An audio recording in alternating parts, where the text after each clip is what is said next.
Ce bâtiment se pose dans le nouveau quartier de la Part-Dieu, dans la partie sud.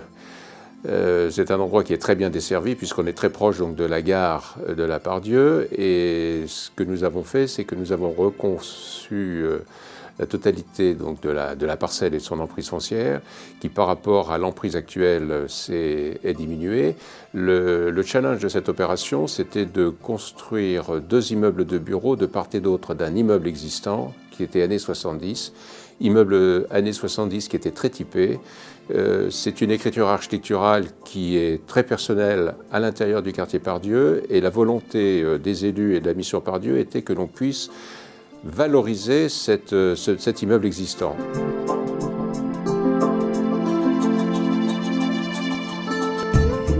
Puisque nous nous intégrons et nous sommes une couture entre un immeuble tertiaire qui va donc accueillir des activités purement tertiaires avec un environnement qui est essentiellement résidentiel. Et ce que l'on a cherché à faire, c'est avoir une couture qui soit tout en douceur,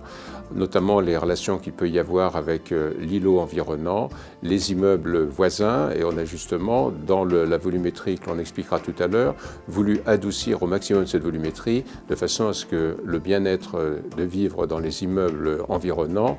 perdure.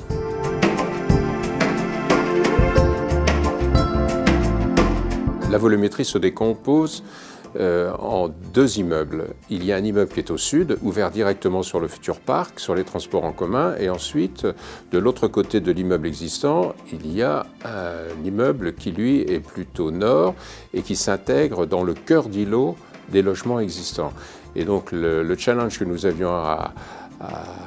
faire et à réaliser, et surtout à réussir, c'était la liaison entre un immeuble qui était nord et un immeuble qui était sud, passant à travers cet immeuble référence années 70, sans perturber le fonctionnement de cet immeuble années 70, de façon à ce que les personnes qui travaillent à l'heure actuelle dans l'immeuble années 70 puissent être en relation également avec toutes les personnes de chez Orange qui vont travailler à l'intérieur de nouvel immeuble, et vice-versa, que les personnes d'Orange dans le nouvel immeuble puissent aller dans le bâtiment existant.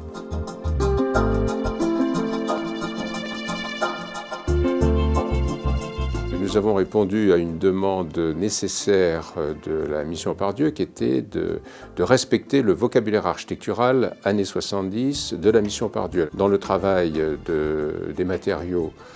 de notre nouvelle écriture architecturale pour ce siège social, nous avons repris donc une couleur qui était très proche de celle du crayon, puisque lorsque nous sommes dans l'espace public, et notamment dans le parc, toutes les visions que l'on aura vers la future gare Part-Dieu, il y aura toujours donc en fond de perspective ce crayon qui va émerger, et donc il y aura ce dialogue visuel entre le siège social que nous sommes en train donc de concevoir,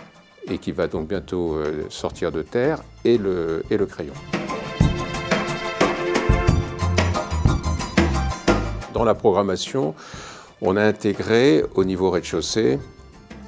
des éléments qui puissent permettre au niveau du piéton d'apporter de l'animation tant sur l'espace public que sur la rue. Donc il y aura des espaces de coworking, il y aura donc des nouveaux espaces sur la façon dont Orange voit le dialogue avec toutes les techniques nouvelles qui vont apparaître. Et puis ensuite il y aura donc des espaces de restauration de façon à ce qu'il y ait une grande osmose entre les personnes qui sont à l'intérieur du siège et les personnes qui seront soit en détente ou en travail, puisqu'on pourra faire du coworking à l'extérieur de l'immeuble.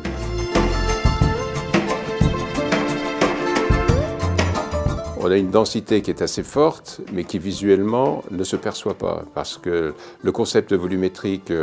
avec des terrasses qui sont en gradin et qui, au point de vue usage, ont une importance considérable pour le personnel qui va travailler, pour tous les collaborateurs d'Orange qui vont travailler à l'intérieur du siège. Donc ce que l'on a fait, c'est d'avoir donc cette architecture qui serpente par rapport aux nouvelles limites du foncier que nous avons eu et qui donc croît en douceur et avec des pentes donc qui sont très douces et qui permettent justement d'adoucir la lisibilité du volume et puis surtout de dégager des vues sur le bâtiment existant.